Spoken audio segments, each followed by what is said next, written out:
Bien, estudiantes del nivel 4, en esta oportunidad dentro del curso de Desarrollo Personal, Ciudadanía y Cívica, nos toca trabajar específicamente el tema concerniente a lo que es el Poder Judicial. Ya hemos determinado en las anteriores semanas que el Estado peruano se rige bajo el principio de la separación de poderes, y es por eso que el poder legislativo está a cargo de los congresistas, el poder ejecutivo está a cargo del presidente de la República, y el poder judicial es una institución que se encarga de administrar justicia en todo nuestro territorio. Bien, para lo cual el día de hoy vamos a explicar todos estos pormenores.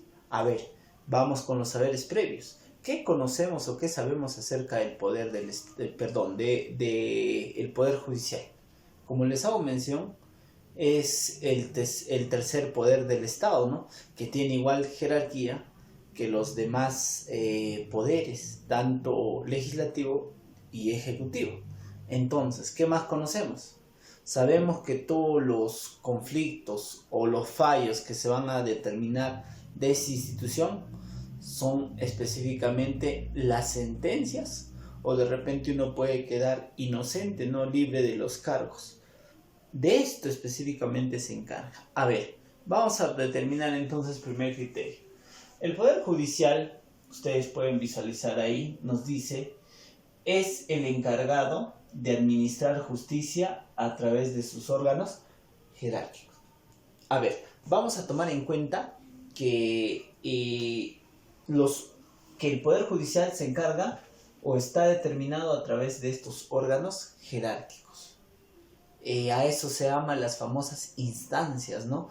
Donde nosotros, las personas, cuando tengamos un conflicto, vamos a recurrir para que nos puedan suplir esos conflictos que podamos tener, ¿no? Específicamente cuando generamos la denuncia o la demanda. Entonces, el Poder Judicial, mediante sus órganos jerárquicos, es el quien va a aplicar justicia en nuestro territorio. Seguimos.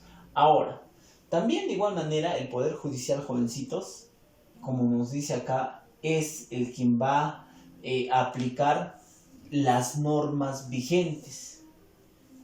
Al momento de aplicar las normas vigentes, el Poder Judicial tiene que agarrar la Constitución Política del Perú y los demás estamentos que existen, como el Código Penal, el Código Civil, y mediante ello tiene que generar específicamente una sentencia o específicamente absolver su libertad, ¿no?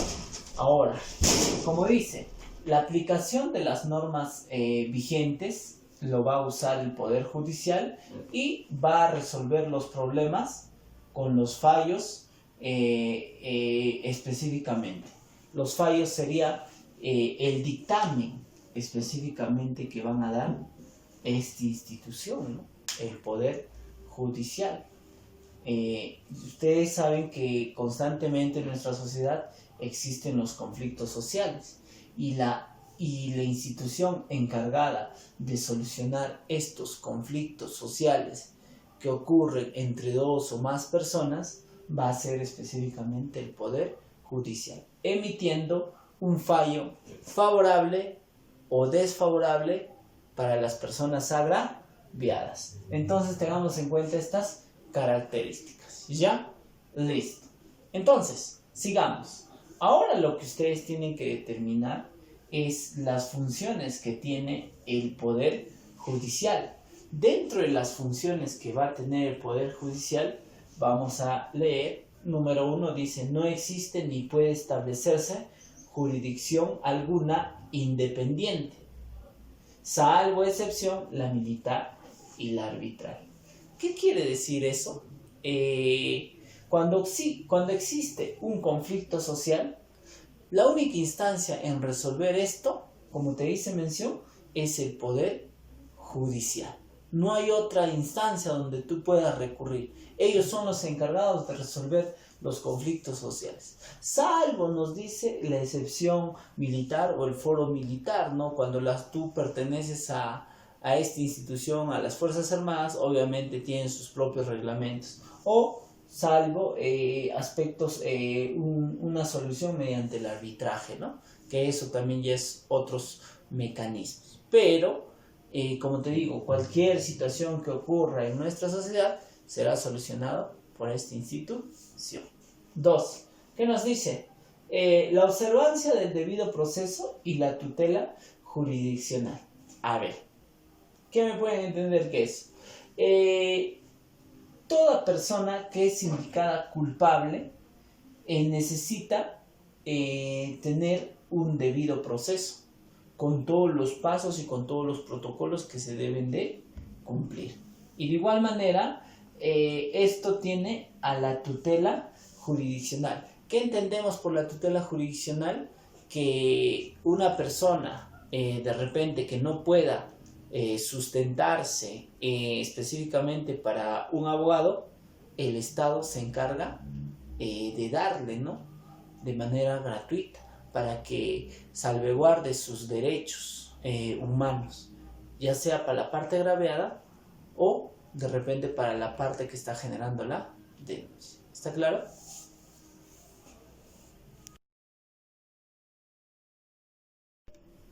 Ya, seguimos. Ahora nos dice o nos hace mención dentro de las funciones la observancia del debido proceso y la tutela jurisdiccional. Cada una de las personas tiende respectivamente tiende a tomar en cuenta a que se le haga un debido proceso con los debidos parámetros y reglamentos que se deben de determinar. De igual manera a la tutela jurisdiccional, ¿no? Si alguien no tiene dinero para pagarse un abogado, el Estado tiene que garantizar para que lo pueda defender en los procesos judiciales. Seguimos. Igual manera, la publicidad en los procesos, salvo disposición contraria a la ley. Dice la publicidad de los procesos. Se debe determinar mediante un documento la sentencia que está emitiendo el juez, ¿no? Y de igual manera, hoy en día sabemos que todas las audiencias son grabadas y esto sirve como evidencias para que todas las personas del ámbito jurídico y una persona natural pueda visualizar el veredicto que están dando los jueces. Seguimos. Y de igual manera, la pluralidad de instancias. Esto se da cuando una persona está inconforme con la sentencia que está emitiendo el juez de repente en esta primera instancia. Las personas pueden recurrir específicamente a una segunda instancia para que puedan revisar su caso. ¿Está claro? Listo, seguimos. El principio de no ser penado sin proceso judicial. Ninguna persona puede ser penado sin este proceso judicial, el debido proceso, como se dice, ¿no? Tomando en cuenta todos los reglamentos y los procesos que se deben señalar y están determinados, ¿no? En los distintos códigos de nuestro Estado. De igual manera, nos habla sobre el principio de gratuidad de la administración de justicia. La administración de justicia, cuando una persona no tiene, y ya te hice mención, un abogado quien lo defienda, puede recurrir y solicitar al Estado para que le delegue un abogado de oficio, ¿no? Para que le pueda apoyar en estos procesos judiciales. Seguimos. Igual manera, el régimen penitenciario, que tiene la reeducación, rehabilitación y reincorporación del penado. No nos olvidemos que una de las instituciones que pertenecen o están dentro del Poder Judicial es el INPE. El INPE específicamente a la persona que ha sido sentenciada, obviamente tiene la función de llevarle a la cárcel, como se dice, ¿no? Pero esta cárcel tiene por objetivo, ¿qué cosa? Rehabilitar, reeducar y reincorporar al penado, ¿a dónde? A la sociedad. pero hoy en día visualizamos que a veces esto no se cumple, ¿no? Sino las cárceles, como dice, acá es donde de repente una persona, un delincuente, se pule más, ¿no? Tengamos en cuenta entonces ello. Bien, jovencitos, entonces, habiendo hablado de las funciones principales a grandes rasgos del Poder Judicial, entonces ustedes ya conocen más o menos. Ahora, como les hacía mención, vamos a hablar específicamente de los órganos constitucionales de manera jerárquica, ¿ya? Cuando hablamos de los órganos jerárquicos del Poder Judicial, vamos a poder determinar que son 5 y cada uno de ellos va a cumplir un rol en un lugar determinado de nuestro estado. A ver, vamos a partir que el órgano de mayor jerarquía dentro de nuestro país, dentro del Poder Judicial, es la Corte Suprema de Justicia. Ahí se podría decir que llegan los casos que no han podido ser resueltos de repente por los anteriores órganos de jerarquía. ¿Está claro? Listo, seguimos. Ahora, antes de eso existe la Corte Superior de Justicia. ¿Qué nos dice? Es la que administra justicia en los distritos judiciales. En nuestro Perú, hoy en la actualidad, son un promedio de 34 distritos judiciales. Ustedes, para que me puedan tomar en cuenta, hace pocos años atrás, uno de los últimos distritos judiciales que se constituyó dentro de nuestro país fue el Distrito Judicial de la Selva Central, muy cerca a Tarma. Y específicamente para que pueda ver estos casos judiciales de denuncias, específicamente, ¿no?, de la sociedad que va ya sea entre los conflictos sociales. Entonces tengan en cuenta, antes, como no existía este distrito judicial, tenían que recurrir a la capital del departamento, que era Huancayo. Más tedioso, ¿no? Muy bien, pero ahora que ya existe, esta Corte Superior de Justicia es la que emana en el lugar que te hice mención. Y obviamente se encuentra en todo el Perú. Debajo de ellos, ¿quiénes se encuentran? Se encuentran los juzgados especializados y mixtos. ¿Qué nos dice? Nos dice que los juzgados especializados y mixtos se encuentran en cada provincia y por lo menos específicamente hay un juzgado en cada una de ellas, ¿no? Entonces, los juzgados especializados se encuentran específicamente en las provincias. Ejemplo, el departamento de Junín, ¿cuántas provincias tiene? Tiene 9, ¿no? 9 provincias. Entonces, dentro de ellos se encontrarán los juzgados especializados y mixtos. Seguimos. Ahora nos toca hablar de los juzgados de paz letrado. Bien, ahora, como te hago mención, nos toca trabajar dentro de los órganos jerárquicos específicamente del Poder Judicial, a los juzgados de paz letrado. Los juzgados de paz letrado están a cargo de un juez, ¿no? Y este juez es un abogado. Estos juzgados de paz específicamente se van a encontrar en los distritos. ¿Está claro? Listo. Ahora, jovencitos, debajo de ellos se encuentran los juzgados de paz. Como dice acá, son los órganos de menor jerarquía. Y estos órganos de menor jerarquía se van a encontrar en las zonas más alejadas de nuestro país, que el acceso de comunicación es difícil, más o menos como los centros poblados o las comunidades nativas alejadas, ¿no? En los centros poblados se ubican. Y quien va a asumir a ser el famoso juez de paz es específicamente el ciudadano con mayor prestigio dentro de su localidad o dentro de su comunidad.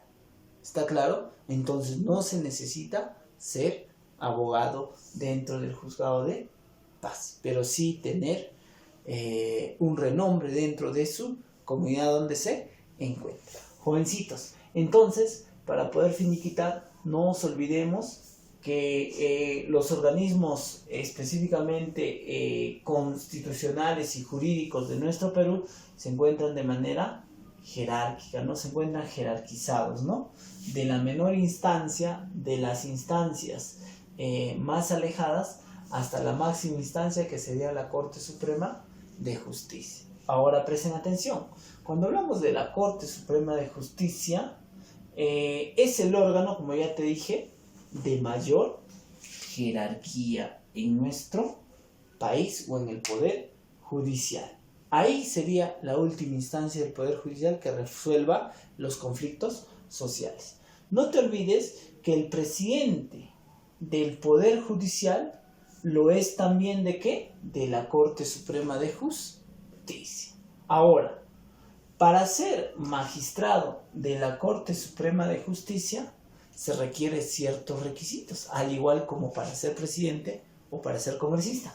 Dentro de esto que tenemos, número 1, tiene que ser peruano de nacimiento. 2, tiene que ser un ciudadano en ejercicio.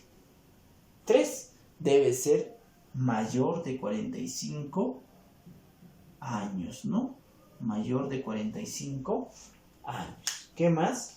Haber sido magistrado de la Corte Superior de Justicia durante 10 años o haber ejercido la abogacía o cátedra universitaria durante 15 años. Entonces miren que los requisitos no son sencillos para poder ocupar o para ser magistrado de la Corte Suprema de Justicia o para ser específicamente el presidente del Poder Judicial. ¿Está claro? Listo. Bien, acabado esto ahora, vámonos a las preguntas. Vamos. Ya, ahora nos toca resolver actividad en el aula, jovencitos. Ya hemos podido visualizar entonces que el tercer poder del Estado es el Poder Judicial.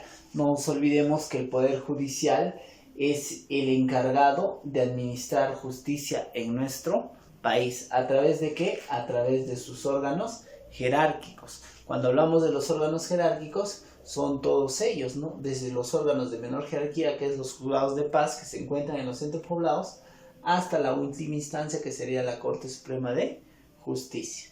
No nos olvidemos, ¿ya? Listo.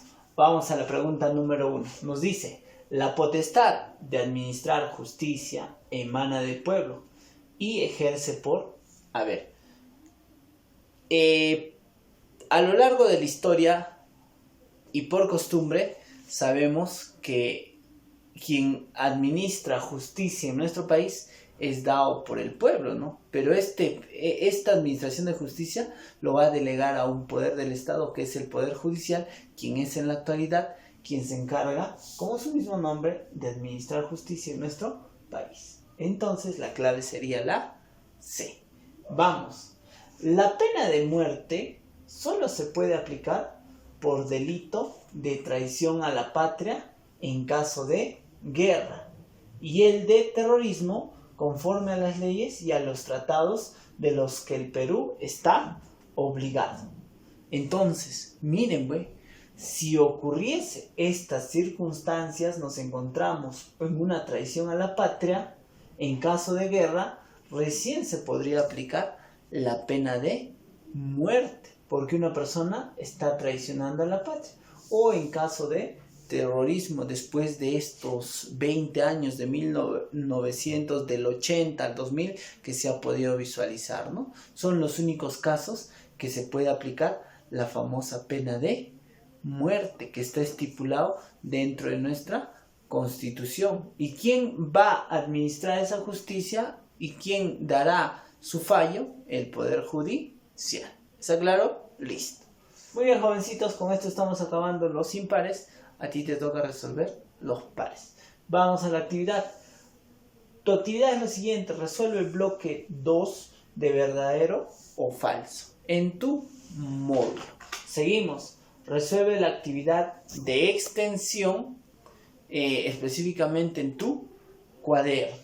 ¿Ya? Y no te olvides de transcribir la pizarra y todas esas actividades enviar al correo correspondiente para tu revisión correspondiente. Ya jovencitos, eso sería todo. Hasta la próxima.